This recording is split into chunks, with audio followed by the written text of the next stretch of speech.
Bonjour les amis, vous êtes avec les Gilets jaunes constituants du 91 et du 77. Aujourd'hui, on a le plaisir de recevoir le citoyen Kassem, de faire un interview, un live avec le citoyen Kassem du PRCF. Bonjour à tous les citoyens et tous les camarades. Je suis vraiment très content et je vous remercie de me permettre de porter la voix justement du pôle de Renaissance communiste en France sur tout ce qui se passe en ce moment et d'exprimer notre solidarité sans faille avec les Gilets jaunes. Ça commence bien. Ce qui est la réalité. Alors, le PRCF, c'est à ne pas confondre avec le PCF. Hein. Tout à fait. Alors, est-ce que tu pourrais déjà juste te présenter un petit peu, et puis qu'est-ce que le PRCF par rapport au PCF? Donc, si nous on a un petit peu bien compris, c'est un petit peu le Parti communiste, mais des ancêtres, c'est-à-dire de Torres, de Marchais, etc., à l'ancienne, qui faisait bien la distinction avec les sociotraites du Parti socialiste. Ah oui, oui. Le PRCF, le pôle de Renaissance communiste en France, il est né en 2004. Il est né il y a 15 ans. Je signale à l'initiative d'anciens membres du Parti communiste. Et d'ailleurs, nous acceptons même la double appartenance s'il le faut. Sauf qu'il y a des points de rupture majeurs. Le premier point, c'est que le Parti communiste actuel, le PCF, a abandonné le marxisme-léninisme dans la doctrine, a abandonné la dictature du prolétariat en 1976, ne pratique plus le centralisme démocratique, c'est-à-dire ne pratique plus ce qui a permis au Parti communiste d'être ce qu'il a été dans les années 30, à la libération, et ainsi de porter toutes les conquêtes sociales démocratiques qui ont été possibles dans ce pays. Et notamment ce pourquoi se battent par exemple les Gilets jaunes aujourd'hui, la sécurité sociale, le service public, tout ça. C'est vraiment, ça date de ça. Et nous, on est sur cette ligne-là. On est sur cette ligne-là. Et effectivement, nous avons un certain nombre d'adversaires dont nous allons parler ensuite. Évidemment, nous sommes antifascistes, cette question ne se pose même pas parce que l'on est communiste, mais nous combattons également l'oligarchie capitaliste avec tous ses suppôts, que ce soit au niveau des banques, que ce soit au niveau des médias maîtrisés par, on le sait tous, partout quelques grands milliardaires. Nous combattons bien sûr tous les traîtres qui collaborent avec le capitalisme international et qui vendent absolument tout au niveau national, les services publics, etc. Les sociotraites. Et puis alors, par rapport à ça, c'est très clair. Nous refusons ce qu'a fait le Parti communiste, c'est-à-dire d'épouser la construction européenne, d'épouser en réalité les logiques capitalistes qu'elle refuse de voir et qui détruisent tous les services publics. Donc le Parti communiste, de ce point de vue, n'est plus communiste pour nous.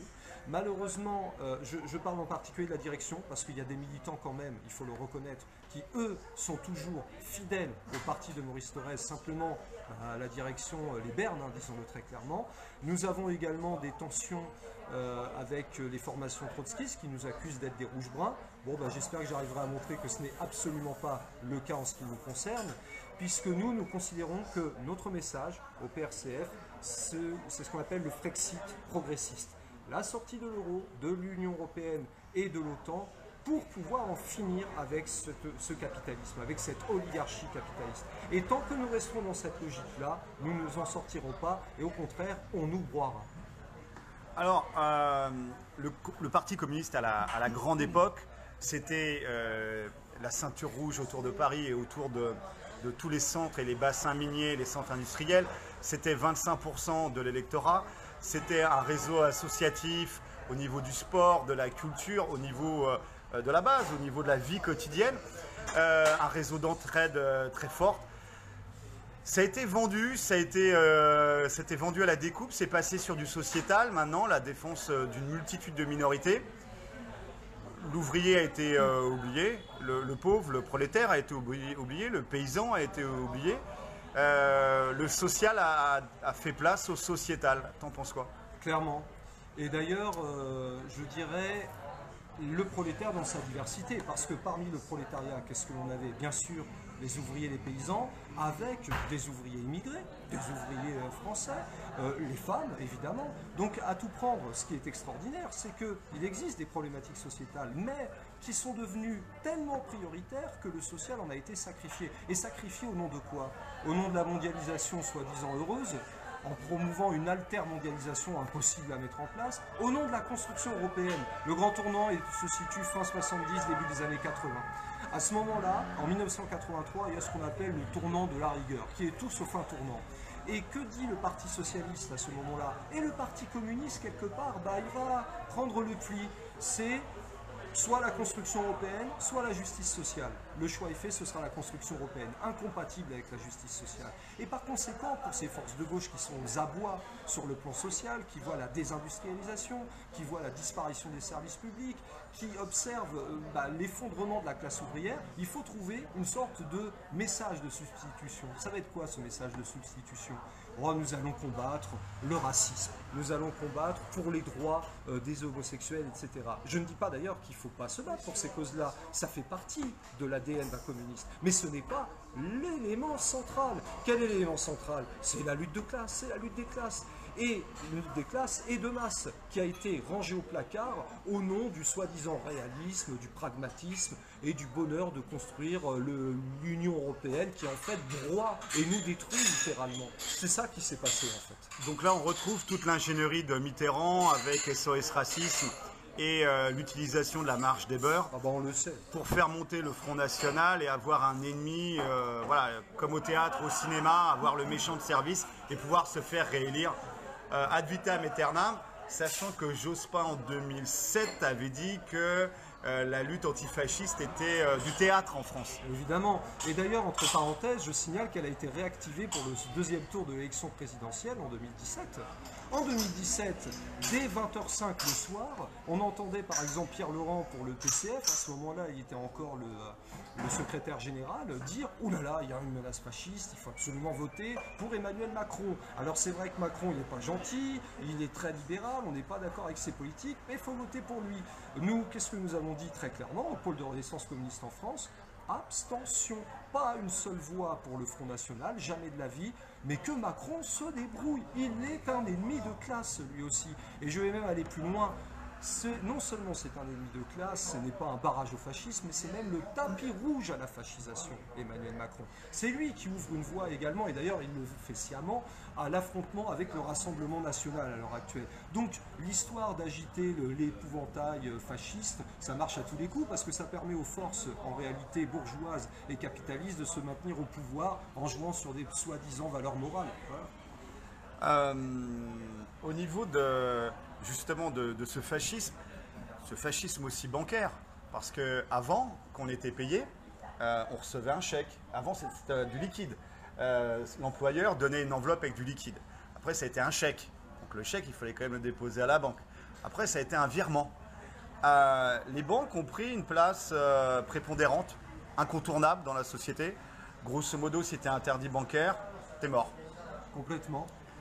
On est là, on est en train de vivre un véritable fascisme bancaire. Alors par rapport à ça, ça me fait penser à deux choses. La première, c'est que j'aimerais bien utiliser le terme de prise d'otage. Pourquoi? Parce que ce que tu viens de dire est très juste. C'est-à-dire qu'en réalité, quand il y a une crise économique, nous sommes condamnés à renflouer les banques. S'il y a un effondrement, comme en 2008. Parce que si les banques s'effondrent, nous sommes morts. Elles ont notre argent. Or, ça veut dire quoi? Ça veut dire qu'elles peuvent faire pression, chantage sur les États pour dire « vous nous donnez l'argent comme il le faut ». Et le problème, c'est que nous sommes dirigés par quoi? Par des banquiers, Emmanuel Macron après tout est un banquier, par des grands industriels qui sont persuadés, convaincus que la politique se mène à partir des banques, des grandes industries, des entrepreneurs, des start-upers ou que sais-je encore. Et ces gens-là nous prennent en otage. Nous sommes contraints et forcés de les renflouer, sinon nous sommes morts. Et puisqu'on parle de fascisme bancaire, j'aimerais citer quelque chose qui n'est pas trop connu généralement. Je renvoie d'abord aux ouvrages d'Annie Lacroix-Rize, comme notamment le fameux ouvrage Industriel et banquier sous l'occupation, qui mérite vraiment d'être lu. Mais j'aimerais renvoyer aussi à un groupe en particulier qui a été créé en 1925. Et vous allez voir pourquoi je vous en parle. Il s'appelle le Redressement français, ce groupe. Ce groupe était un groupe qui comprenait des industriels, des banquiers, des technocrates, des politiques, essentiellement de droite, un peu parfois de la gauche centriste, sociale-libérale, disons. Et tous ces gens-là étaient convaincus que ce qu'il fallait, c'était en finir avec le ni droite ni gauche, il fallait être pragmatique, etc. Et que les syndicats, les travailleurs, tout ça, c'était dangereux. Il y avait une forte haine anti-bolchevique, anti-communiste à l'époque. En 1925 a été publié un ouvrage qui résume tout ce que je dis, le nom de l'ouvrage, La Révolution en marche. La Révolution en marche, de la part du comte Edmond de Fels. C'est très simple, tous ces gens ont fini à Vichy. Tout est dit les amis, hein. Tout est dit. Dis-moi, au niveau, là on a 2 tracts devant nous. Les autocollants, effectivement. Alors, référendum de 2005, bah, on se l'est pris notre olive, hein. Eh oui. Brisons les chaînes de l'Union européenne. Qu'est-ce que tu penses, toi, de la souveraineté et de la souveraineté monétaire? Est-ce qu'on doit rapatrier et la mettre sous contrôle du peuple, la création monétaire? Évidemment. Et puisque tu me posais la question de la souveraineté, je vais aller plus loin. Qu'est-ce que ça veut dire être souverain? Ça veut dire être maître de ses décisions. Voilà ce que ça veut dire. Être maître de ses décisions, ça veut dire être libre. À partir du moment où on abandonne le principe de la souveraineté qui se définit dans un cadre, et ça c'est ce que disait très bien Jean-Jacques Rousseau déjà, dans un cadre national. C'est quoi la nation? Mais c'est la réalisation de la souveraineté, c'est la possibilité de se libérer justement de toutes ces forces à l'époque absolutistes, monarchie absolue, anti-révolutionnaires, qui veulent abattre la souveraineté. La souveraineté, c'est le peuple entier qui décide, dans sa diversité, dans ses contradictions. Bien entendu qu'il peut avoir des divergences, c'est tout à fait logique, mais le principe de la souveraineté, c'est le principe de la décision. C'est donc d'être maître de sa décision. Lorsqu'on dit de quelqu'un qu'il est souverain, ça veut dire qu'il peut décider en son âme et conscience. Là, nous ne pouvons pas. Mais nous ne pouvons pas parce que parmi les éléments majeurs qui ont été confisqués, qu'est-ce que nous avons? Mais la monnaie, l'euro. Qu'est-ce que l'euro? Si ce n'est une monnaie, en fait un Deutschmark. Je tiens à préciser une chose à propos de l'euro, quand je dis que c'est un Deutschmark. En 1993, la Cour constitutionnelle de Karlsruhe a subordonné l'accord concernant la création de la monnaie unique, à condition qu'il y ait un respect parfait des conditions de Maastricht, des fameux 3% de déficit budgétaire, etc. C'est un abandon de la souveraineté monétaire de la France sur des critères allemands. Mais c'est valable, ce que je dis pour la France, pour tous les autres pays européens. Nous avons laissé tomber une souveraineté monétaire. Et rappelez-nous ce qu'on a dit tout à l'heure. Abandonner la souveraineté monétaire, c'est donner le pouvoir à ce qu'on appelle les fascistes en col blanc. Voilà, c'est aussi simple que cela. Sans souveraineté monétaire, on n'a pas souveraineté et on n'a donc forcément pas démocratie. Sachant que au niveau des lois qui régissent notre vie en France, on est sur des transcriptions à 60 ou 80% de directives européennes. 80%, oui. 80%. Donc finalement, on est sous occupation. Ah bah, ce qui est certain, et là tu as dit quelque chose d'important, on oublie souvent que la démocratie, alors c'est un petit raccourci peut-être, mais globalement on dit souvent la démocratie, elle est née à Athènes il y a 2500 ans. Partons de ce principe, elle est née à 2 conditions. 1, que le peuple pouvait décider souverainement et librement de ses lois, et 2, la suppression de l'esclavage pour dette. On oublie cet élément central, mais il y a 2500 ans, c'est ce qui s'est passé. Et ce qui est frappant, c'est de voir que 2500 ans après, quel État, quel pays s'est retrouvé mis sous esclavage pour l'incapacité à payer dette, je ne sais quoi? La Grèce. La boucle est bouclée. Et on retrouve exactement le même problème avec les lois. En 2015, c'est ce qui s'est passé en Grèce. Je suis allé en Grèce à l'été 2015, le lendemain du référendum qui avait eu lieu le 5 juillet 2015. Le lendemain, je suis arrivé. J'avais déjà été à Athènes quelques années avant. Je n'ai pas reconnu le visage des Grecs. C'était des gens qui étaient matraqués, qui étaient exténués, fatigués, humiliés, qui ne vivaient plus et à peine survivaient.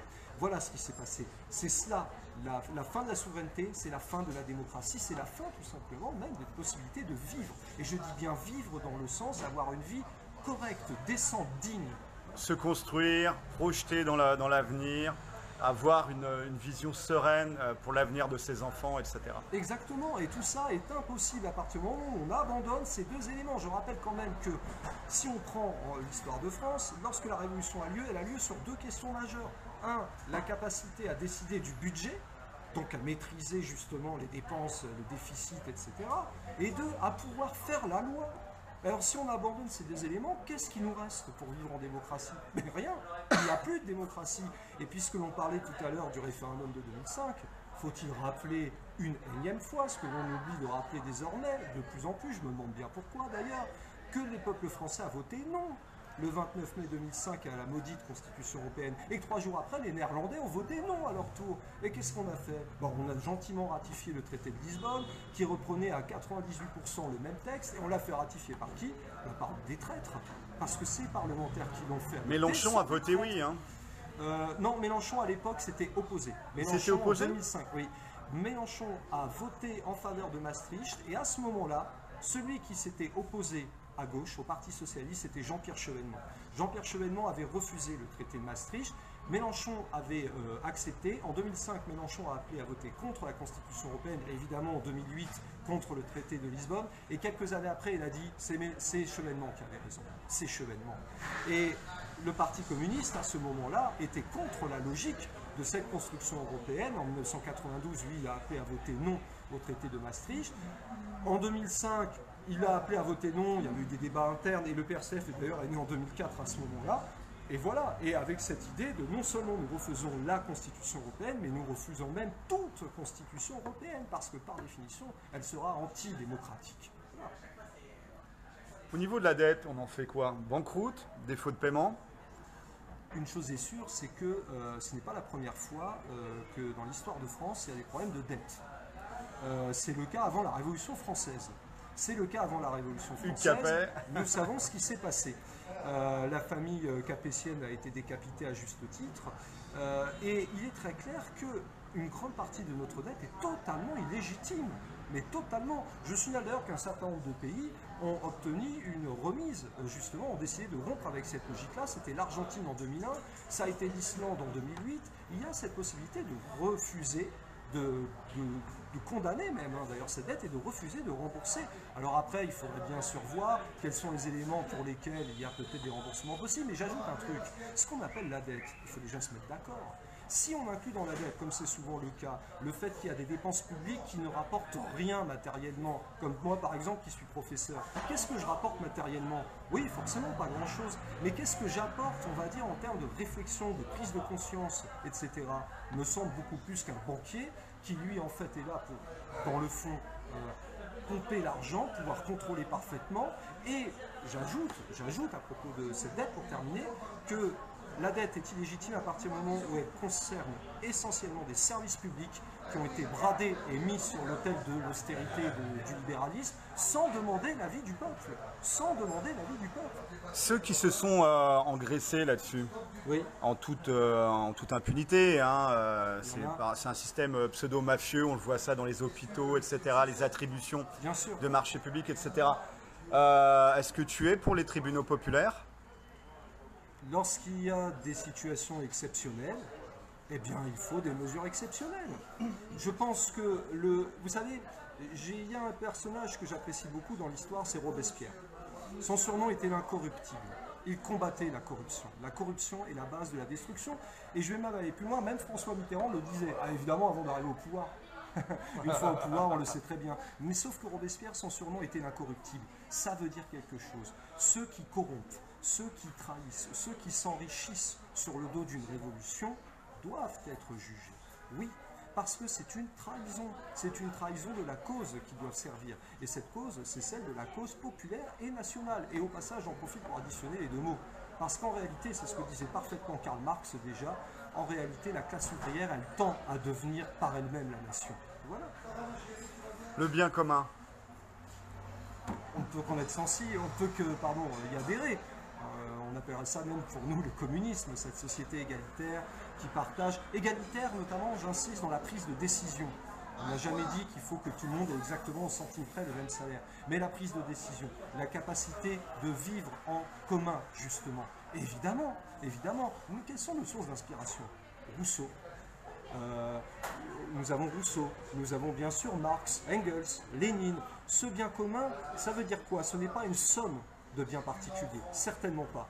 C'est quelque chose qui nous dépasse, c'est la volonté générale. Et dans cette volonté générale, il se trouve qu'il y a des gens qui ne veulent pas y appartenir. Pourquoi? Parce que les plus puissants ont tout à perdre. Croyez-vous vraiment que Louis XVI a accepté les droits de l'homme après un dialogue social autour d'une table? Il ne voulait pas du bien commun, il ne voulait pas de la volonté générale. Alors, tu as été juste un petit peu imprécis, oui. C'est les droits de l'homme et du citoyen. Eh bien, je vais en profiter pour parler de cela. La Déclaration des droits de l'homme et du citoyen, j'adore ce texte. Pourquoi? Parce que en tant que professeur, on me le sort à toutes les sauces, y compris des inspecteurs quand ils viennent me voir. Il a été adopté le 26 août 1789, ça généralement les gens le savent. Ce qu'ils savent beaucoup moins, c'est combien il y a d'articles et surtout ils oublient le contexte. 17 articles. Moi j'aimerais parler d'un article dont on ne parle jamais, l'article 17. Et je dis bien l'article 17. Vous allez voir pourquoi. Il commence de la manière suivante. La propriété étant un droit inviolable et sacré, nul ne peut en être privé. Je répète, la propriété étant un droit inviolable et sacré, nul ne peut en être privé. Pourquoi cet article? Et pourquoi à la fin? C'est pas par hasard. Nous sommes au moment de ce qu'on appelle la Grande Peur. Depuis mi-fin juillet, les campagnes de France s'enflamment contre les aristocrates, contre les privilèges. Officiellement, les privilèges sont abolis le 4 août 1789. En fait, ils ne sont même pas abolis. La réalité, c'est que les aristocrates annoncent qu'ils sont prêts à y renoncer si jamais on est en capacité de le leur racheter. Voilà. Et le 26 août, ils se rendent bien compte de la situation. Croyez-vous qu'il y a beaucoup de propriétaires en France le 26 août 1789? Non. Ils insèrent l'article 17. Propriété inviolable et sacrée. Les droits de l'homme et du citoyen peuvent être une réalité lorsqu'ils sont basés sur les vraies valeurs, et encore faudrait les définir, liberté, égalité, fraternité, mais certainement pas sur la propriété. Et j'ajoute deux choses pour finir. 1792 est une année très intéressante. Premièrement, parce qu'à un banquet, les Girondins proclament liberté, égalité, propriété. Et deuxièmement, la même année, la devise est adoptée. Liberté, égalité, fraternité ou la mort. C'est ça la devise de la Première République et de la Commune de Paris de 1792. Liberté, égalité, fraternité ou la mort.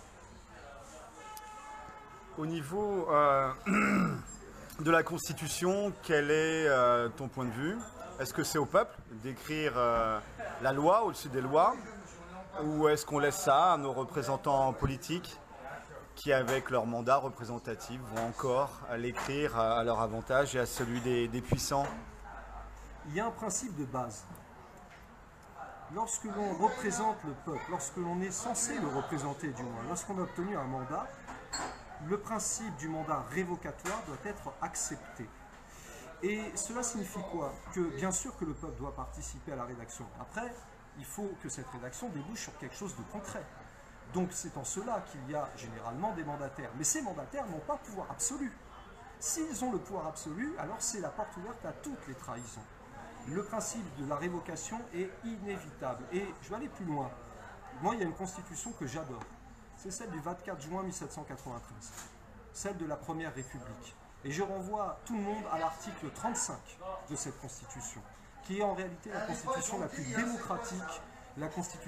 démocratique que nous ayons eue dans l'histoire de France. Et cet article 35, il est très clair. Il explique que lorsque, je n'ai pas la formule exacte, mais en gros, lorsqu'il y a une trahison de la part de ceux qui représentent le peuple, l'insurrection, le mot est utilisé, l'insurrection est le plus sacré des devoirs. Voilà la réalité.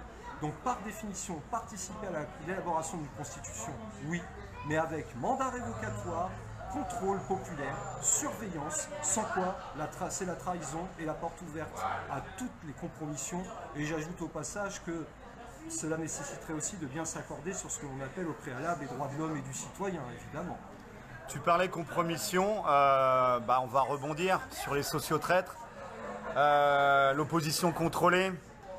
Que penses-tu des gauchistes et de la France insoumise en particulier, qui, nous, on le voit au niveau de l'Essonne, cherchent consciencieusement à diviser la lutte d'émancipation des Gilets jaunes, essayent de faire des chasses aux sorcières, se mettent en commissaire politique. Alors là, ça va te rappeler des mauvais souvenirs, une dégénérescence en fait de l'esprit bolchevique initial. Mais alors, ils se mettent en commissaire politique et surtout, ils mettent un point d'honneur à ne jamais identifier le véritable ennemi.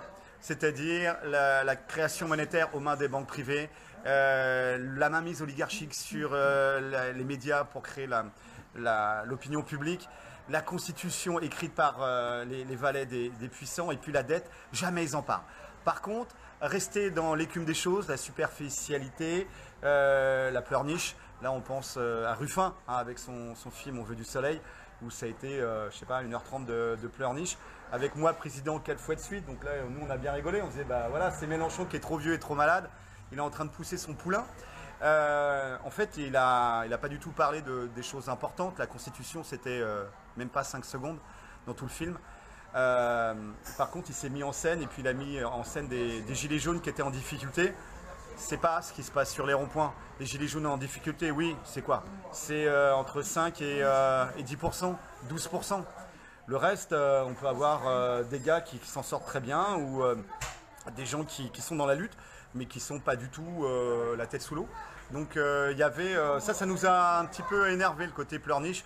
Bon, le film a été bien fait. Les gars avaient dit qu'ils l'avaient fait pour convaincre les bourgeois bohèmes, les bobos, le public de Nuit debout. Donc nous on leur a dit, vous êtes trompés en invitant des gilets jaunes de rond-point, vous êtes complètement trompés de public, c'est pas ça. De toute façon, c'est pas ça. C'est pas les gilets jaunes, c'est pas Nuit debout. Nuit debout, ça manquait de couilles, ça manquait de radicalité, et puis ça a fini en paix foireux.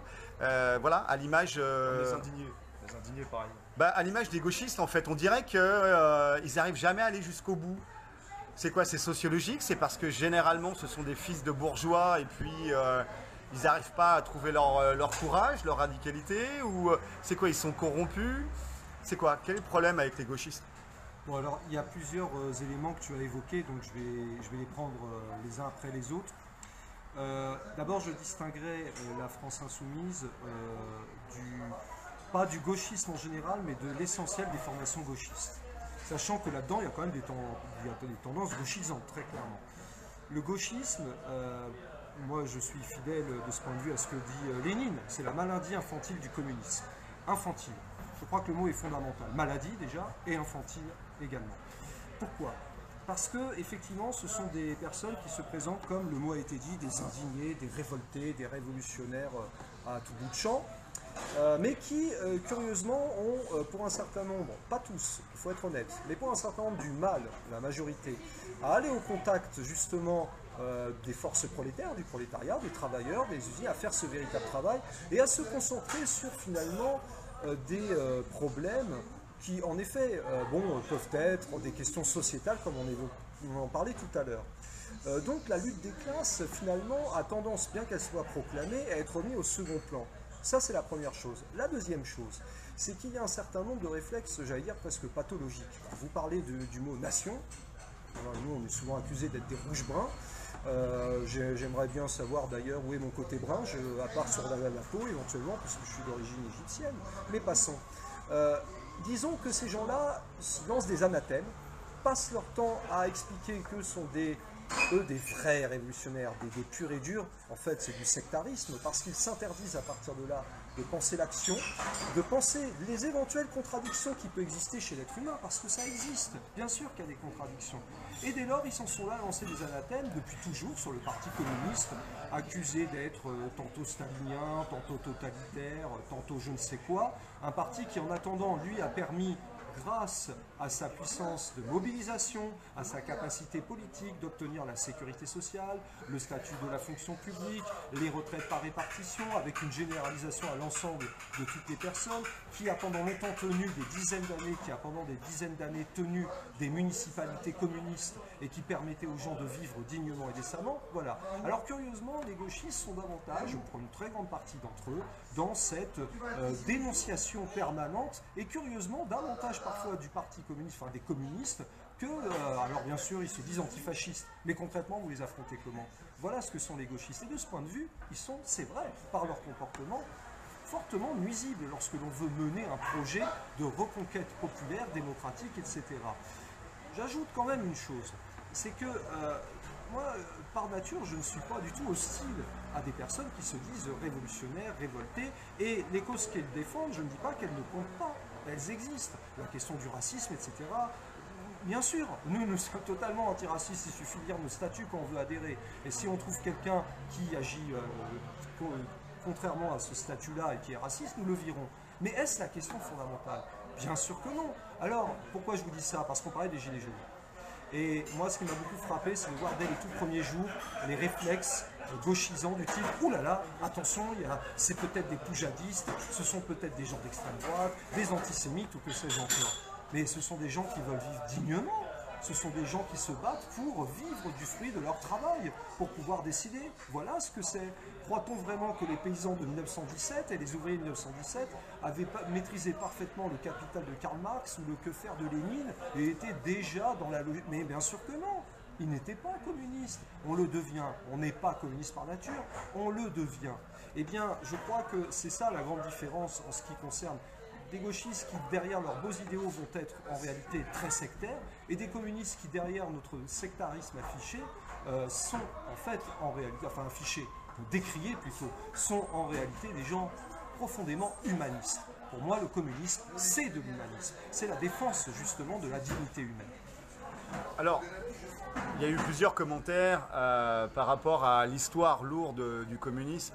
Oui. Pas tant en France, parce qu'en France, quand on dit communisme, à part la période du départ, c'est-à-dire jusqu'en 1941, où il y a eu l'alliance avec les nazis, mais une fois qu'ils sont rentrés dans la résistance et qu'ils se sont alliés avec les autres forces politiques du pays, bah, ça donne la bataille du rail, ça donne des grands moments de la résistance Conseil française. national de la résistance. Le CNR. Et puis après le début des 30 Glorieuses, enfin la reconstruction et puis le socle idéologique des 30 Glorieuses. Là, c'était plus franco-français.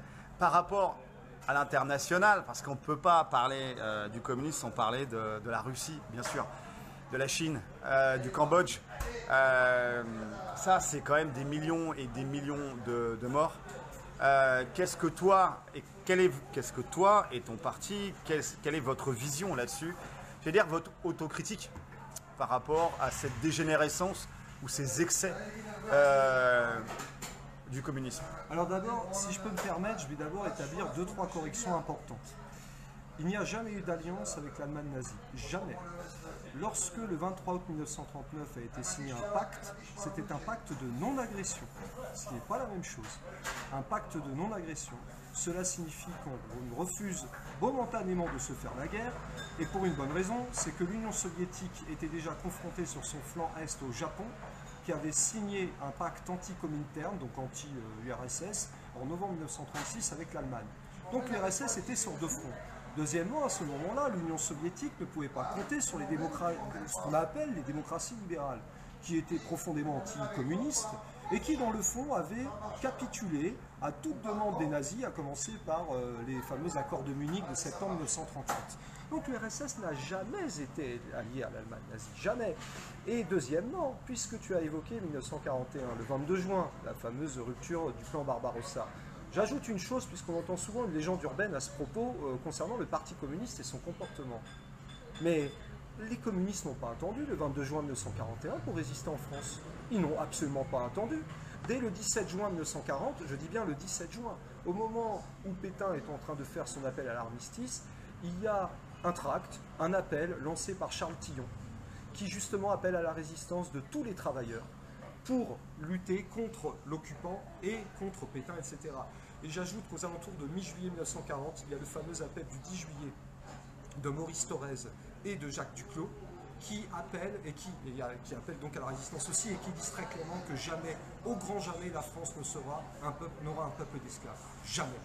Eh bien, cette résistance, elle a existé dès le début. La légende urbaine veut qu'apparemment les communistes, mais que croyez-vous? Qui avait les réseaux pour résister? Qui avait les armes? Qui était capable de mobiliser les travailleurs, etc.? Les partis de droite? Et puis quoi encore? Bien sûr que non. C'était les bases de la CGT, c'était les bases du Parti communiste, parce que ces bases-là avaient mené la bataille lors de la guerre d'Espagne contre le franquisme, contre Franco, contre Hitler, contre Mussolini. Donc je voulais quand même rétablir cette vérité historique qui est totalement vérifiable dans des ouvrages qui ont traité les sources. Et je dis bien traiter les sources. Je dis ça parce que on vient de parler effectivement du goulag en quelque sorte, disons-le clairement. Alors on entend souvent 100 millions de morts, tant qu'on y est 200, j'ai déjà entendu 200 millions, je dirais même aller 3 milliards tant qu'on y est au point où on en est. Mais j'ajouterais 2-3 points. Premièrement, ce chiffre de 100 millions est faux. Et ce n'est pas moi qui le dis, c'est l'un des contributeurs du livre noir du communisme. L'un des contributeurs qui s'appelle Nicolas Werth et qui lui-même reconnaît que c'était un argument marketing pour pouvoir vendre le livre. cet ouvrage de 1997. Deuxièmement, quand on parle de l'Union soviétique, il faut être très clair. La Russie bolchevique a été attaquée dès novembre 1917, ou décembre, dès la fin de l'année 17. Par qui? Mais pas seulement par les Russes blancs, par tous les envois de troupes et d'argent qui venaient des États-Unis, du Royaume-Uni, de la France, du Japon et même de l'Allemagne après le 11 novembre 1918. La Russie était une citadelle assiégée. Que croit-on dans ces cas-là? Qu'on va accepter de faire la révolution sans couper des têtes? Mais c'est inévitable. Et Lénine se retrouve face à cela, en essayant d'ailleurs de mener un front. Ce front tient. Dans les années 1930, puisqu'on parle de l'international, Staline veut accélérer le passage au communisme. Et donc il lance l'industrialisation à marche forcée. C'est à ce moment-là que, c'est vrai, des opposants vont être éliminés ou envoyés au goulag. J'ajoute une chose, on compare souvent le goulag au centre de mise à mort. Je dis bien centre de mise à mort, c'est-à-dire Auschwitz. On ne vient pas d'un centre de mise à mort. Sauf lorsque l'Allemagne nazie perd la guerre et qu'on découvre les... voilà. Au goulag, en tout et pour tout, et je reprends les chiffres du fameux historien Nicolas Werth qui parlait tout à l'heure, il y a eu 20 millions de personnes qui ont été entre 1928 à peu près et 1953. Il n'y a pas eu plus de 2 millions de morts. Alors certes, 2 millions de trop, mais pas plus de 10%. Et j'ajoute que contrairement à ce que l'on dit, je vous invite à lire un ouvrage très intéressant qui permet justement d'avoir une idée sur ce qu'a été le rapport des Russes à cette histoire.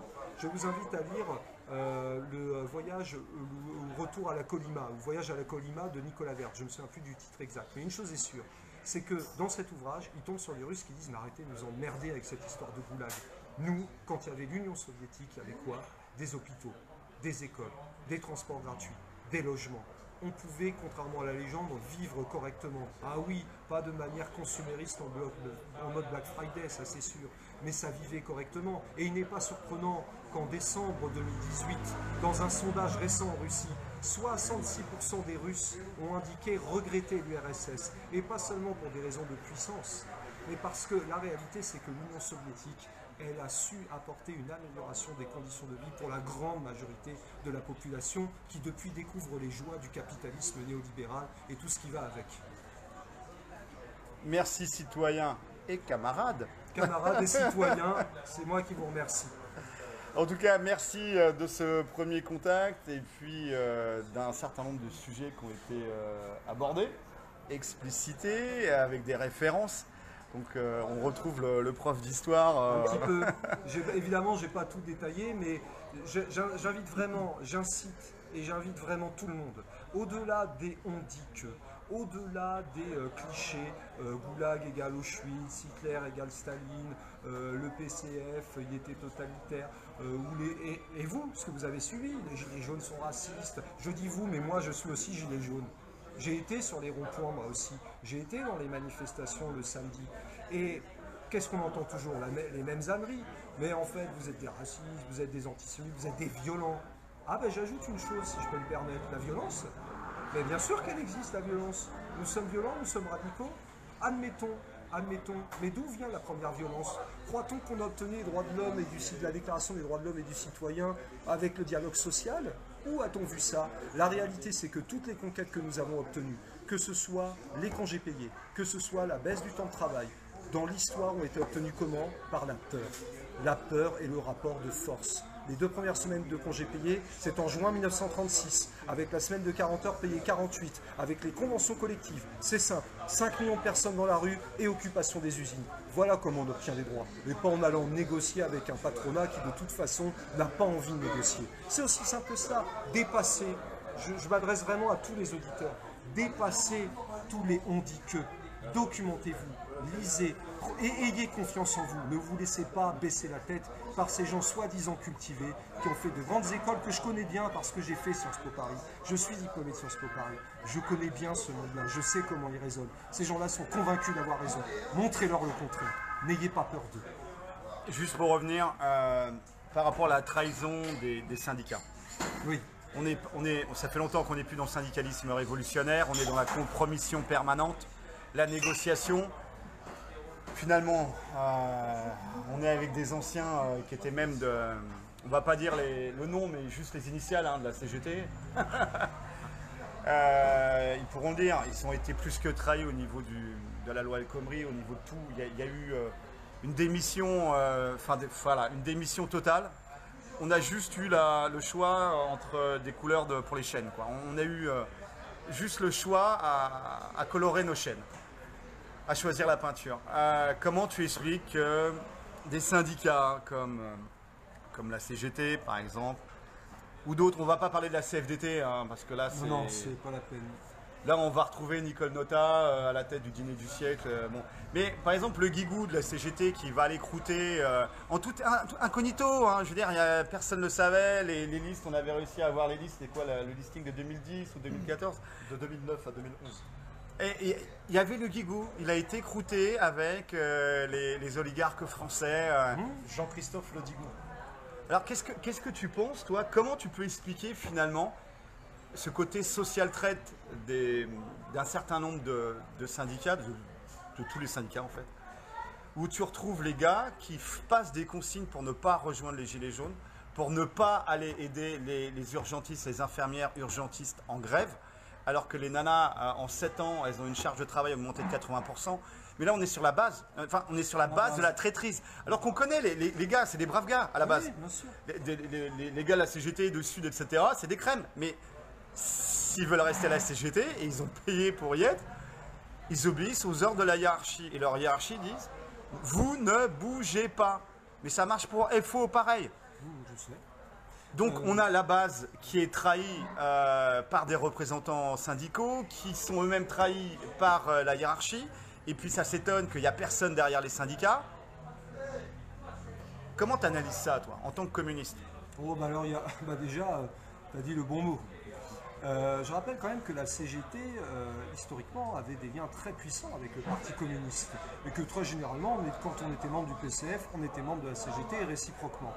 Après, d'ailleurs, en 1945, la CIA a eu cette bonne idée de créer FO en 1947. C'est d'ailleurs un membre, il s'appelle Irving Brown, celui qui a écrit ça, qui a créé FO. J'ajoute au passage que ce que je dis est passé sur une chaîne complotiste, parce que je sais que c'est très à la mode. Cette chaîne complotiste s'appelle Arte. Et si vous allez sur Arte, vous allez complotiste et allemande en plus. Oui, bien sûr, tant qu'on y est. Et cette chaîne complotiste Arte a diffusé un très beau documentaire qui permet de bien comprendre la situation, notamment par rapport aux syndicats, mais pas seulement. Un documentaire en février 2017, Mafia et République. Tout un programme, je vous invite à le regarder, vous apprécierez beaucoup d'ailleurs les liens qui existent entre nos dirigeants, de parenthèse, et la mafia. Donc création de syndicats anticommunistes pour commencer, et puis abandon progressivement d'un discours de classe et de masse au sein, je vais dire, de la direction. Parce que je sais qu'il y a beaucoup de militants de base qui sont combatifs, déterminés et sur une ligne vraiment d'affrontement radical de classe et de masse. Seulement voilà, pourquoi la direction trahit? Déjà, premièrement, elle recherche des subsides, c'est le premier point important. Et il n'est pas impossible que l'entente se passe plutôt pas trop mal avec les forces gouvernementales et représentants de l'État. Deuxièmement, puisqu'on parle toujours de subventions, et ça permet de faire le lien, la CGT a accepté à la fin des années 1990 d'intégrer la Confédération européenne des syndicats, en pensant, peut-être sincèrement, je n'en sais rien, mais que désormais ce serait l'échelle de lutte. De lutte de quoi? On ne sait pas trop. Une chose est sûre, c'est que depuis que la CGT en est membre, elle reçoit les subsides et elle n'est plus du tout combative. Sauf bien sûr, alors là je tiens à le dire, je répète, je reviens sur les bases. Moi j'ai le souvenir là, il y a encore un an, du combat qui a été mené, et pas que d'ailleurs par la base CGT, par la base Sud, par d'autres bases syndicales, contre la destruction, il ne faut pas dire réforme, il n'y a pas de réforme, il y a de la destruction, contre la destruction de la SNCF. Il y a eu là un combat qui a été mené par une base. Alors évidemment, peut-être que c'était imparfait, peut-être qu'il y avait par-ci par-là des attitudes ambiguës parfois, mais la réalité, c'est qu'au sein de la CGT, et pas que de la CGT, on voit des bases qui prennent conscience des trahisons pour des raisons d'argent, pour des raisons aussi idéologiques. On abandonne la lutte des classes, on accepte la construction européenne, le nouvel horizon. J'attire l'attention là-dessus. Attention, la construction européenne, c'est la nouvelle religion. Et cette nouvelle religion, elle est déversée à coups de propagande dans les manuels scolaires, à la télévision, dans les discours politiques. Et le pire, c'est qu'elle est acceptée, même inconsciemment, par des forces politiques qui devraient s'y opposer. Quand vous avez une Manon Aubry qui appelle à sauver l'Union européenne à quelques jours de l'élection européenne, mais qu'est-ce que vous voulez espérer convaincre des gens qui, eux, ont pour ambition de se battre pour gagner dignement leur vie? Voilà ce qui s'est passé aussi au niveau des syndicats. Mais je tiens quand même à signaler une chose qui est décisive, qui est très intéressante, disons. Il y a quelques semaines a eu lieu le 52e congrès de la CGT et un amendement a été adopté largement contre l'avis de la direction qui fait de la CGT désormais qu'elle a un statut d'observateur au sein de la Fédération syndicale mondiale, la FSM, qui elle est sur une base de classe et de masse, et qui donc remet en cause la Confédération européenne syndicale. Pendant ce temps-là, Philippe Martinez allait s'afficher à côté de Laurent Berger en photographie. On voit très bien aussi l'écart qui peut exister entre des directions eurocompatibles, eurobéates, et finalement... Des traîtres, dis-le. Au-delà des traîtres, oui, c'est de la trahison. C'est de la trahison. C'est la trahison à la fois de la base et c'est la trahison du peuple. Est-ce que tu aurais un message aux camarades de la CGT, les gars de la base, ceux qui ont les pieds et poings liés par leur hiérarchie? Est-ce que tu as un message pour eux, c'est peut-être le moment qu'ils lancent la révolution Gilets jaunes à l'intérieur de leur structure, avec des mandats impératifs. Ça permettrait d'éviter de renouveler comment Martinez a été élu, rapport à sa campagne à la ville. On ne va pas épiloguer là-dessus, mais c'est simplement scandaleux. Et vous le savez, si vous êtes à la CGT. Deuxième point, donc des mandats impératifs. Deuxième point, des commissions tirées au sort parmi la base pour auditer le nerf de la guerre, le pognon, le travail des dirigeants bien sûr. Maintenant avec Facebook, on peut faire des Facebook Live. Des glands comme nous, on arrive à faire des Facebook Live. Donc j'imagine que... Des glands bien organisés, ma foi. Et bien constructifs, crois-moi. Et d'un petit gland, on peut faire quelquefois un gros chêne. Voilà. Voilà. Bien dur. Non. Qu'est-ce que la base, avec toute sa combativité, quand on parle avec des gars de la base, les gars, ils en ont lourd, ils en ont gros. Il n'y a personne derrière eux. Ils voudraient qu'il y ait plus de monde, mais ils sont les pieds et poings liés. Qu'est-ce qu'ils attendent pour lancer cette révolution gilet jaune à l'intérieur de ces structures pyramidales, opaques et autoritaires, et en faire des structures de démocratie directe? Alors, très sincèrement, je vais te dire, je vais pas, moi n'étant pas la CGT, etc., moi je suis au SNES, non pas parce que je préfère le SNES d'ailleurs, mais parce que comme c'est le syndicat majoritaire, nous essayons de créer un rapport de force. Très sincèrement, c'est peine perdue pour le moment, mais passons. En revanche, ce que j'aimerais dire aux militants de la CGT, c'est effectivement, d'abord, d'oser affronter, comme ils l'ont fait lors de ce congrès, leur direction. Deuxièmement, de regarder également un rassemblement qui est en train de se créer depuis plusieurs années, le Front syndical de classe. Le Front syndical de classe vise à rassembler tous les syndicalistes véritablement de classe et qui s'inscrivent dans un combat de classe et de masse. Et notamment, ce front syndical de classe, je répète, s'ouvre à tous les syndicalistes, mais notamment aux camarades de la CGT. Pourquoi? Parce que le front syndical de classe réunit au départ justement des militants CGT qui considèrent qu'il n'y a malheureusement plus rien à attendre de la direction de la CGT. Ça ne veut pas dire d'ailleurs qu'ils ne se battent pas à l'intérieur, mais ils créent une sorte de structure parallèle, pas un syndicat, mais un syndicalisme qui vraiment remette au goût du jour des revendications, on pourrait qualifier s'il le faut d'ailleurs de révolutionnaire, mais en rupture avec les politiques oligarchiques néolibérales, en rupture aussi avec la logique complètement bancaire, etc., et en rupture avec le syndicalisme jaune de compromission, parce que ce syndicalisme-là, il est périmé, il est mort, et d'ailleurs cela explique pourquoi désormais on voit les difficultés du syndicalisme à mobiliser, et donc ça veut dire quoi? Rassembler les travailleurs. Et les travailleurs, ce ne sont pas seulement bien sûr les travailleurs syndiqués, ce sont aussi les travailleurs, et il y en a peut-être quelques-uns parmi eux, que l'on retrouve chez les Gilets jaunes, chez tous les petits secteurs de l'artisanat, du petit commerce, pas que de la fonction publique, je suis dans la fonction publique. On a parfois peut-être tendance, je ne dis pas pour la CGT, j'en sais rien, mais à aller vers la fonction publique. Mais ne pas oublier également les petits artisans, les petits commerçants, tous aussi les secteurs énergétiques, tous ces éléments qui sont décisifs et qui permettent... Les petits patrons. Mais nous ne les oublions pas, nous ne sommes pas, contrairement à ce qu'on dit, manichéens. Nous savons très bien que nous avons un grand ennemi, cette oligarchie capitaliste qui en réalité broie également ceux qui vivent du fruit de leur travail, dont on l'a dit, des petits artisans, des petits commerçants, des petits patrons qui en effet peuvent être dans une logique d'exploitation à leur échelle, mais qui globalement sont eux-mêmes victimes de cette oligarchie capitaliste. Et moi j'insiste là-dessus, les syndicalistes doivent non seulement être beaucoup plus sur une logique de classe et de masse, mais s'adresser à tous les travailleurs et aux Gilets jaunes, et bien sûr aux Gilets jaunes. Mais qu'est-ce que c'est que les Gilets jaunes si ce n'est des travailleurs pour un grand nombre d'entre eux qui ne demandent que cela, de vivre dignement et décemment du fruit de leur travail. Des travailleurs et des petits patrons. Là, Bien on sûr. a la classe moyenne Tout à fait. et la classe prolétaire en union, en fait, en lutte d'émancipation C'est la situation de la Russie de Lénine en 1918 qui appelle à ce front commun. contre ce capitalisme de spéculation. Et ce n'est pas un capitalisme entrepreneurial, c'est un capitalisme de spéculation. Tout à fait. Et j'ajouterais juste une chose, c'est que si cette alliance que nous appelons au PRCF, le FRAP, le Front antifasciste, patriotique, populaire et écologiste, si cette alliance est nécessaire, elle ne peut marcher qu'à la condition, malgré tout, que le monde des travailleurs soit en son cœur. Si ce n'est pas le cas, alors une telle alliance ne peut pas fonctionner parce que justement, le monde des travailleurs, c'est la base de la démocratie. Merci camarades citoyens. Merci à vous tous, camarades citoyens. Les amis, s'il y a des questions complémentaires, supplémentaires. Et moi j'aurais une question. Comment vois-tu, par ton prisme marxiste-léniniste, cette oligarchie? Comment tu la vois aujourd'hui? Comment elle se structure? Comment toi tu la définis? C'est très intéressant parce que, à tout prendre, je vais peut-être même pas faire du marxisme-léninisme, encore que si. Je vais faire du léninisme, analyse concrète d'une situation concrète. C'est ce que dit Lénine après tout.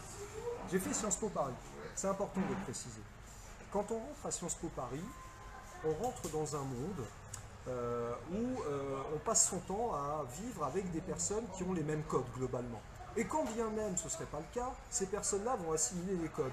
Je vais vous donner le nom d'une députée de La République En Marche que je connais personnellement parce qu'elle est rentrée en même temps que moi à Sciences Po. C'est Laetitia Avia. Laetitia Avia, je l'ai connue en septembre 2003. Je l'ai connue en septembre 2003 parce qu'elle vient justement de Saint-Ouen, ou chose comme ça. Enfin bref, elle est rentrée par convention ZEP en première année. Moi j'étais en deuxième année à Sciences Po. Et vous savez, dans le fond, elle s'est retrouvée prise dans cette logique qui est laquelle? Celle d'élite, d'une oligarchie qui généralement se reproduit elle-même, qui de temps en temps prend des éléments extérieurs et qui est persuadée d'avoir raison. Par contre, j'insiste sur un point, il n'y a absolument aucun complot. Et j'irai même plus loin, il n'y a presque même pas de cynisme à l'heure actuelle. Ces gens sont possédés. Possédés. C'est-à-dire sûrs d'avoir raison de ce qu'ils font, de ce qu'ils disent. Sûrs que lorsqu'ils disent ils combattent contre la menace de l'extrême droite, ils sont persuadés de le faire. Alors qu'en fait, ils font exactement l'inverse. Mais ils sont persuadés même de faire le bien, entre guillemets. Alors, ils sont persuadés, mais dans le sens possédé, j'insiste dessus. Ces gens-là, c'est simple, ce sont les futurs journalistes, ce sont les futurs hommes politiques, ce sont les futurs patrons, ce sont les futurs banquiers. Je connais des journalistes, je connais une députée de La République En Marche, je pense qu'elle se souvient peut-être un petit peu, mais bon, elle n'a pas spécialement envie de me voir, ça c'est sûr. Je veux dire, ces gens-là vivent ensemble dès l'âge de 18-19 ans. Donc ça veut dire quoi? Que forcément se créent des liens d'amitié, des réseaux. Et donc aussi une façon de penser qui est globalement la même, avec bien sûr quelques petites différences sur quoi? Éventuellement ce que tu évoquais tout à l'heure, la question sociétale, moi je suis contre le mariage pour tous, ou moi je suis pour, voilà. Mais sur les grandes questions, ils seront globalement d'accord. Et je répète, ce n'est pas un complot, c'est parce que l'analyse léniniste, l'analyse concrète d'une situation concrète permet de le dire. Lorsque vous vivez ensemble en entendant les mêmes poncifs, à savoir libéral, centriste, européen, en fait il faudrait dire capitaliste, extrémiste et de surcroît européiste. C'est ça. Est-ce que c'est quelque part ce que disait Michel Clouscar quand il parlait du monde culturo-mondain? Mais oui. Toute cette élite que tu Mais, parles. mais c'est pas facile forcément de résister à ça. Je reconnais que de tempérament, je n'ai jamais été très dans l'allégeance, on va dire. Et puis, il y a un moment donné, vous savez, à Sciences Po, il ne faut pas croire qu'on apprend vraiment à réfléchir. Ça se saurait. Si vous croyez qu'on fait de l'histoire sociale, de l'histoire vraiment, on peut en faire, mais c'est tellement rare. Pourquoi? Parce que ce qui compte à Sciences Po, c'est de valoriser ses compétences, ses réseaux, être capable d'imaginer, d'inventer le monde de demain à base de croissance verte, à base de développement durable qui est tout sauf durable. Voilà. Et en réalité, ces gens-là vivent ensemble et vont se retrouver au poste de responsabilité pour la plupart. Mais sans complot, sans rien, c'est comme ça. C'est comme ça. Et vous retrouvez ça où? À l'ENA, à HEC. J'ai donné des cours pour des gens qui préparent HEC. C'est la même façon de penser. Ils pensent tous de la même manière globalement. Et lorsque vous leur dites, vous êtes un peu critique en expliquant, mais regardez quand même, là les mesures qui sont prises, vous croyez vraiment, on vous dit quoi? Ah mais vous êtes complotiste, ah mais mon Dieu, enfin, c'est vraiment ça. Donc moi j'insiste là-dessus. Et sociologiquement, si la plupart des personnes viennent de la bourgeoisie, il y a aussi pas mal de classes moyennes qui ont une volonté de monter, et puis quelques éléments récupérables et malléables à merci parmi les classes populaires. Voilà, c'est tout. J'avais une petite question sur l'anarchie, les anarchistes. Ça s'est plutôt mal passé dans le sud de l'Ukraine, Oui. avec la Maknovщina, Oui. à Kronstadt aussi, en Espagne aussi. Comment toi, avec ton regard de marxiste-léniniste et ton regard de prof d'histoire, tu analyses ça? Et est-ce que dans le futur, les hommes et les femmes de bonne volonté, de sensibilité à la fois communiste et anarchiste, pourraient, au lieu de se battre entre eux, travailler au bien commun? Je l'espère. Est-ce que j'y crois? Je ne sais pas, mais je l'espère. Ce qui s'est passé par exemple en Espagne, pour prendre ce cas-là, c'est intéressant parce que il faut bien comprendre le contexte. On est au milieu des années 30. C'est vrai qu'il y a une base, on va dire, anarchiste importante en Catalogne, ça c'est incontestable. Il y a un parti communiste espagnol qui se constitue également, qui est puissant. Arrive la guerre d'Espagne, puisque le Front populaire est arrivé au pouvoir en Espagne en février 1936. Et à ce moment-là, outre l'affrontement contre les nationalistes, enfin, les fascistes, les franquistes, va se poser la question en fait de comment les combattre. Par les armes, c'est évident, mais aussi la question se pose de savoir s'il faut dans le même temps mener une révolution vraiment socialiste. Les anarchistes ont tenté de le faire et le font, collectivisation des terres, etc. Sauf que si nous ne pouvons que approuver le principe même, se pose la question des rapports de force. À ce moment-là, il y a l'importance du clergé en Espagne, qui est horrifié de voir ce qui se passe. Il y a l'importance également de la petite bourgeoisie propriétaire, qui dans un premier temps n'était pas forcément hostile, loin de là, au Front populaire. Et qui progressivement, quand elle va avoir le choix de la barricade, elle va choisir son côté. Que dit à ce moment-là le Parti communiste espagnol? Nous ne devons pas nous couper de ces petits propriétaires. Nous ne devons pas nous couper de ces gens-là, parce que si nous faisons ça, elles basculeront dans le franquisme. C'est d'ailleurs ce qui s'est passé. Alors évidemment, comme les anarchistes étaient puissants, ils avaient une base puissante en Catalogne, hein, des armes, etc. Qu'est-ce qui se passe? Ça débouche sur un affrontement, d'ailleurs plus compliqué qu'on ne le croit, parce qu'au sein même des anarchistes, il y avait débat. Et qu'un certain nombre, je vous invite à regarder le documentaire Ni Dieu ni Maître, si vous voulez, qui d'ailleurs qui est passé sur Arte, décidément. Il n'y a pas encore eu, je le signale, on va dire, de reportage plutôt favorable en faveur du bolchevisme. Je me demande bien pourquoi. En tout cas, pour Ni Dieu ni Maître, ça a été possible. Et vous verrez dans ce documentaire, très clairement, que, en fait, les anarchistes qui avaient accepté d'incorporer le gouvernement avec le Parti communiste espagnol, il y avait aussi des socialistes, etc., étaient prêts à un compromis. D'autres n'ont pas voulu, c'est vrai. Je répète, sur le principe de mener la révolution sociale en même temps que la lutte contre le fascisme, le franquisme, etc., oui, mais à un moment donné, regardons les rapports de force. Et ce qui s'est passé, c'est que malheureusement, cette guerre fratricide a eu pour conséquence non seulement, bien sûr, la révolution sociale définitivement liquidée, mais surtout la mise en place d'un régime franquiste. Donc je crois que c'est ça la leçon à tirer, c'est à un moment donné, nous ne perdrons jamais de vue l'objectif de la révolution socialiste, mais nous ne négligerons jamais non plus en rien les rapports de force.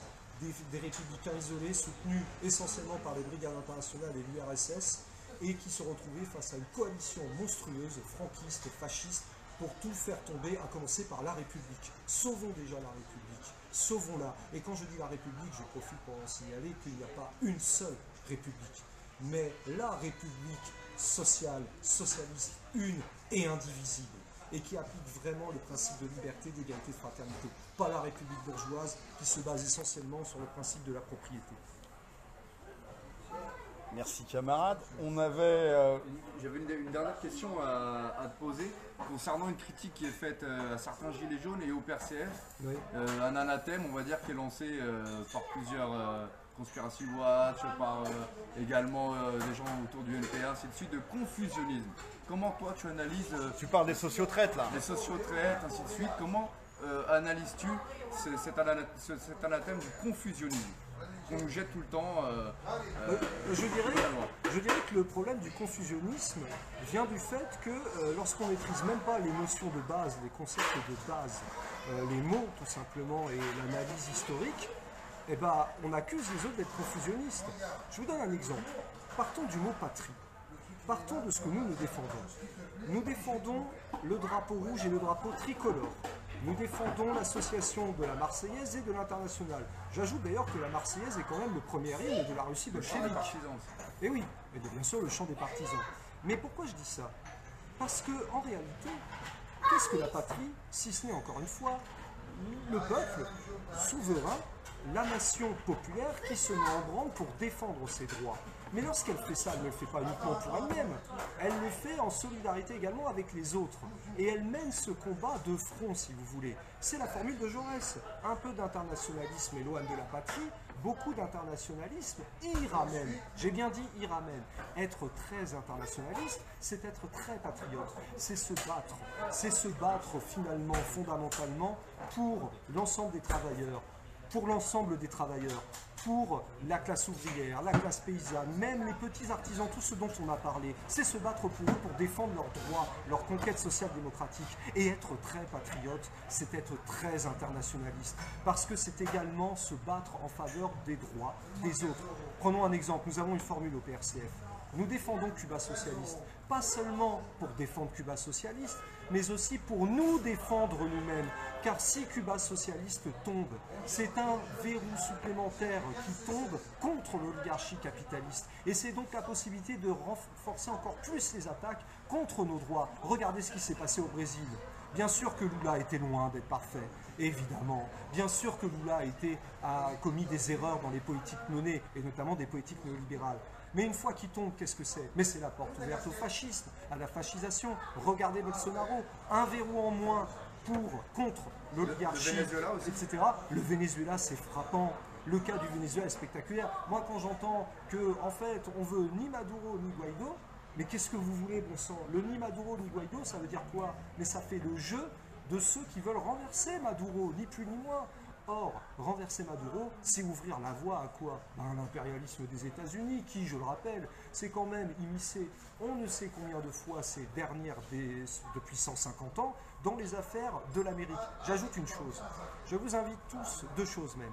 J'invite premièrement les auditeurs à lire cet excellent ouvrage de John Lynn-Joss qui s'intitule « Les années Condor », ou comment les États-Unis arrivaient à imposer des dictatures militaires dans l'ensemble de l'Amérique latine, notamment au Chili d'Allende, en expliquant toujours qu'il y a une menace pour la démocratie et blablabla. Chili qui d'ailleurs est le premier pays à avoir vraiment mis au point les révolutions néolibérales, avant même les États-Unis et le Royaume-Uni. Et puis il y a une deuxième chose. Vous savez, quand on parle des États-Unis, on oublie souvent un élément central dans l'histoire des États-Unis. Cet élément central, c'est ce que l'on appelle le Manifeste Destiny. Le Manifeste Destiny a été énoncé en 1845 par un journaliste et homme politique qui s'appelait O'Sullivan. Et il le dit très clairement, j'invite à le lire, quiconque dans le monde se mettra en travers du chemin des États-Unis, quiconque se mettra en chemin, en travers de ce chemin, alors je ne vous dis pas la forme exacte parce que je ne l'ai pas sur moi, mais sera très clairement une sorte d'ennemi qu'il faudra éliminer. Point barre. C'est ça l'impérialisme. Et justement, dans le cas du Venezuela, dans le cas de Cuba, ça veut dire quoi? Il y a une barricade, il y a deux côtés de la barricade, on choisit le nôtre. Nous, c'est très clair, Cuba socialiste et Venezuela bolivarien et Nicaragua sandiniste, qui est à l'heure actuelle menacé également par les États-Unis. Merci, camarade. Une dernière question. Après le grand soir, Oui. quand les temps ordinaires ont fait place aux temps extraordinaires et quand les temps extraordinaires ont fait leur ouvrage, comment tu vois la France du futur, la France rêvée? C'est une fédération, une confédération de communes libres? C'est une fédération de kolkhozes, de sovkhozes ou de soviets? Est-ce que tu vois la nationalisation de toutes les terres privées, de toutes les propriétés privées? L'État commence à y arriver parce qu'en 2017, ils avaient fait sur un site de prospective du gouvernement, ils avaient lancé des idées comme ça dans un think tank. Comment résorber la dette des pays surendettés. Et il y avait l'État français en deuxième position, l'État français qui allait devenir copropriétaire de chez le grand-père ou de chez la grand-mère qui avait travaillé toute sa vie pour se payer son petit pavillon. Donc on y arrive finalement à la collectivisation un petit peu forcée, mais là, dans l'intérêt des banques. Est-ce que toi, dans une vision rêvée de la France, tu aurais cette collectivisation du pavillon de la grand-mère dans l'intérêt du peuple je n'allais pas dire dans l'intérêt des banques. Non, certainement pas. Non, non, alors d'abord, il y a un préalable que j'aimerais dire quand même, parce que c'est vrai qu'on nous pose souvent la question, mais comment ça va se passer? Qu'est-ce que vous allez faire? Alors on a un programme, on le réactualise d'ailleurs à l'heure actuelle, mais par définition, des temps extraordinaires, imaginons une révolution tout simplement, on ne peut pas savoir ce qui se passe dans l'absolu. On ne sait pas ce qu'on peut être amené à faire. En revanche, dans un monde idéal, moi c'est simple, c'est l'application du mot fort qui est démocratie. Ça veut dire quoi?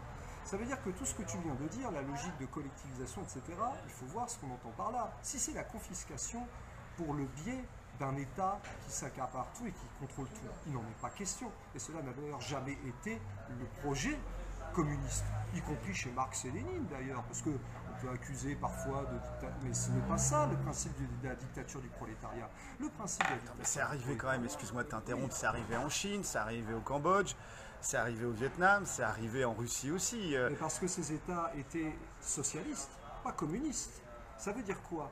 Ça veut dire que construire le communisme, ça prend du temps, ce n'est pas facile, ça ne se fait pas en un claquement de doigts. Et si le dépérissement, j'insiste sur le terme de dépérissement, l'État dépérit progressivement, ça veut dire quoi? Ça veut dire que ces structures deviennent de moins en moins importantes, voire tout simplement utiles, parce que le contrôle démocratique s'exerce vraiment à la base. Mais on ne construit pas ceci en un claquement de doigts, et surtout pas lorsqu'il y a des armées entières de capitalistes qui vous menacent. Je tiens quand même à rappeler encore une fois ce que j'ai dit tout à l'heure à propos, tu vas parler de la Chine, mais la Chine était en pleine guerre civile pendant 4 ans, et puis après, et j'ajoute, d'ailleurs pas pendant 4 ans en fait, pendant 20 ans, avec le massacre de Shanghai en 1927.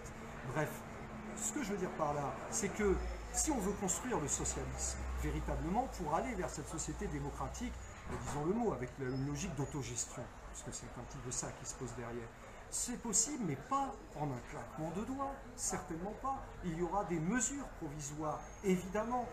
La nationalisation, oui. La logique de collectivisation, oui. Mais nous tiendrons toujours compte d'un élément central, la volonté d'épanouissement des individus. Parce que c'est aussi ça, et contrairement à ce qu'on croit, le communisme n'est pas anti-liberté. Non, le communisme, c'est briser les chaînes qui empêchent la liberté.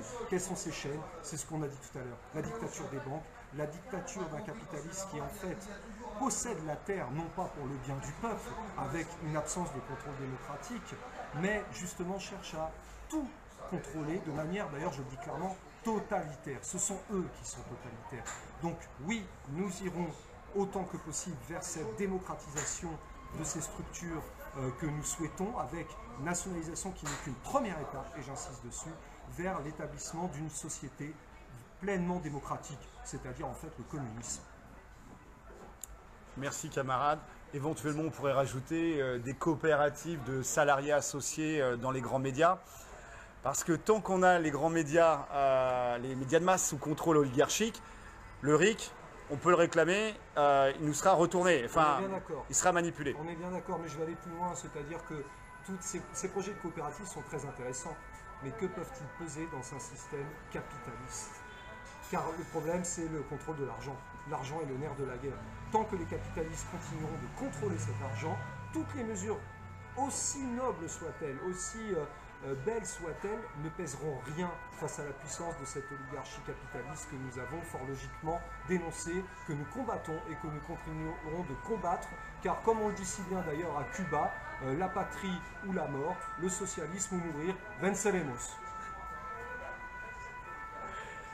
J'en profite pour aussi rendre hommage au Venezuela, ce que subit le gouvernement Maduro et sa population, qui est derrière son président. Mais oui. Parce que vraiment un hommage à la révolution bolivarienne, à ce qu'a fait Chavez, à son apport et son continuateur, Parce que c'est un exemple. Moi, je trouve que c'est un exemple pour les peuples du monde.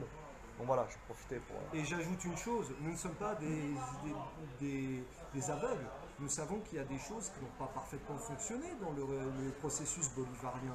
Bien sûr, la nécessité de diversifier l'économie. Mais je répète ce que je disais, n'oublions jamais le contexte, n'oublions jamais le fait que le Venezuela est un symbole qui doit tomber à tout prix pour les États-Unis, que cette guerre économique menée est là pour étouffer le peuple vénézuélien qui, effectivement, soutient encore en majorité, malgré toutes les souffrances qu'il endure, soutient encore en majorité le régime bolivarien et la révolution bolivarienne.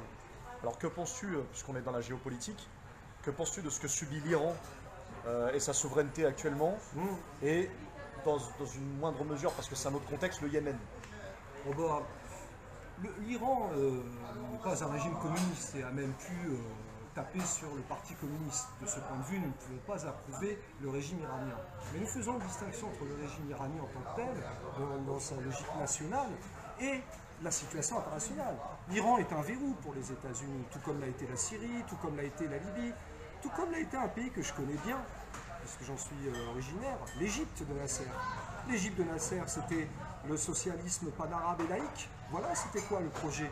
Qu'est-ce que nous avons à la place maintenant? Le wahhabisme saoudien, toutes les forces réactionnaires islamistes et salafistes qui en réalité sont des créatures, d'ailleurs au passage, clairement, de la politique étrangère des États-Unis dans les années 70-80.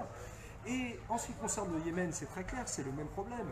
La révolte houtiste qui a eu lieu, l'insurrection houtiste, avec peut-être un appui de l'Iran, qui sait, mais c'est perçu comme une menace avant tout pour un allié de l'Arabie Saoudite qui joue un rôle central, majeur, dans la répression de tous les régimes progressistes. Vous savez, on parle souvent des guerres israélo-arabes. Bien sûr qu'Israël a été un ennemi. Maintenant, c'est plus compliqué, mais passons. Des régimes panarabes, socialistes, etc. Mais une chose est sûre, on néglige le rôle fondamental de l'Arabie Saoudite. Une date est décisive pour comprendre ce qui se passe au Proche Moyen-Orient, c'est février 1945. Le 14 février 1945 sont signés les accords du Quincy. Pour 60 ans, les États-Unis, pour 60 ans, s'engagent à garantir la sécurité des États-Unis en échange de l'Arabie Saoudite, en échange de la fourniture en pétrole. Et bien, figurez-vous que ces accords ont été renouvelés pour 60 ans de nouveau en 2005. Voilà. Là, vous avez... Est-ce que tu peux nous donner une source pour justement le pacte de Quincy renouvelé en 2005? Écoutez, vous savez, franchement, je ne plaisante pas. Moi, mes sources, je prends toujours ce qu'on appelle les médias mainstream. Je prends toujours le Figaro, Le Monde, ces choses-là, et je vous incite à le faire. Comme ça, il n'y a pas de contradiction possible de par l'oligarchie directement. Parce qu'il paraît que nous sommes confusionnistes, vraiment. Mais moi, j'aimerais bien qu'on m'explique où se trouvent mes sources confusionnistes. J'invite d'ailleurs, s'il y en a qui lisent parfois des articles sur TRCF, à regarder les notes de bas de page. Je vous retrouverai comme référence très souvent quoi? Le Figaro, Le Monde, Le Nouvel Observateur, Libération. Pour les mettre devant leurs contradictions. Mais voilà. Vous savez, c'est très simple. Les contradictions, en réalité, à un moment ou à un autre, elles éclatent dans la figure lorsqu'on sait les manier habilement. Ça, une petite crotte de nez pour Rudy Reichstadt, là, et son financement par David de Rothschild. Oui, Conspiracy Watch. Non, mais il est financé quand même par David de Rothschild derrière le gars. Mais bon, voilà. Voilà les amis, en tout cas, merci citoyens, camarades. Citoyens, merci beaucoup. Toutes ces informations, cet échange d'idées, plein de pistes intéressantes. On va se revoir, on va reparler de plein de sujets. On ne lâche rien, bien sûr. Jamais. Force et honneur. Tous ensemble, en même temps et dans le même sens, nous vaincrons. Force et honneur. Aou. Aou.